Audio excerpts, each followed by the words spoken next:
తిరుమల వెంకటేశ్వరుడు ఎంత ఫేమస్సో తిరుమల లడ్డు, తిరుమల హుండీ కూడా అంతే ఫేమస్.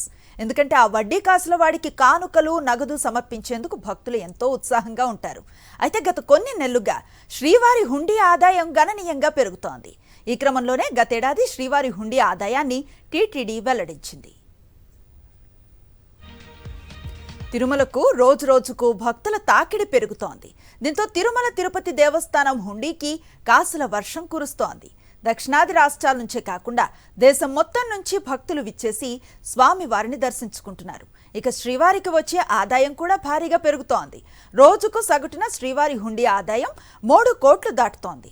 గడిచిన ఏడాదిలో మొత్తం శ్రీవారి హుండీ ఆదాయం 1398 కోట్లు వచ్చిందని టీటీడీ అధికారులు తెలిపారు. తిరుమల శ్రీవారికి భారీగా నగదు, ఇతర విలువైన కానుకలను భక్తులు సమర్పిస్తున్నారు. గతేడాది కాలం నుంచి స్వామివారి హుండీ ఆదాయం ప్రతి నెల 100 కోట్లకు పైగానే సమకూరుతూ వస్తోందని టీటీడీ అధికారులు తెలిపారు. ఇక 2023 సంవత్సరంలో శ్రీవారికి హుండీకి ఏకంగా 1398 కోట్ల ఆదాయం సమకూరిందని తిరుమల తిరుపతి దేవస్థానం వెల్లడించింది. 2023 ఏడాదిలో ప్రతి నెల హుండీ ఆదాయం 100 కోట్ల మార్కును దాటినట్లుగా అధికారులు తెలిపారు.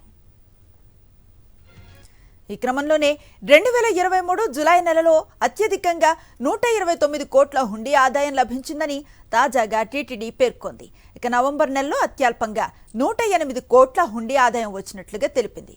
డిసెంబర్ నెలలో కూడా హుండీ ఆదాయం 100 కోట్లు దాటినట్లుగా టీటీడీ అధికారులు వెల్లడించారు. దీంతో వరుసగా 22వ నెల కూడా శ్రీవారి హుండీలో 100 కోట్లకు పైగా నగదు వచ్చి చేరినట్లుగా పేర్కొన్నారు. ఇక 2023 డిసెంబర్ నెలలో శ్రీవారికి హుండీ ద్వారా 116 కోట్ల ఆదాయం వచ్చినట్లుగా అధికారులు స్పష్టం చేశారు.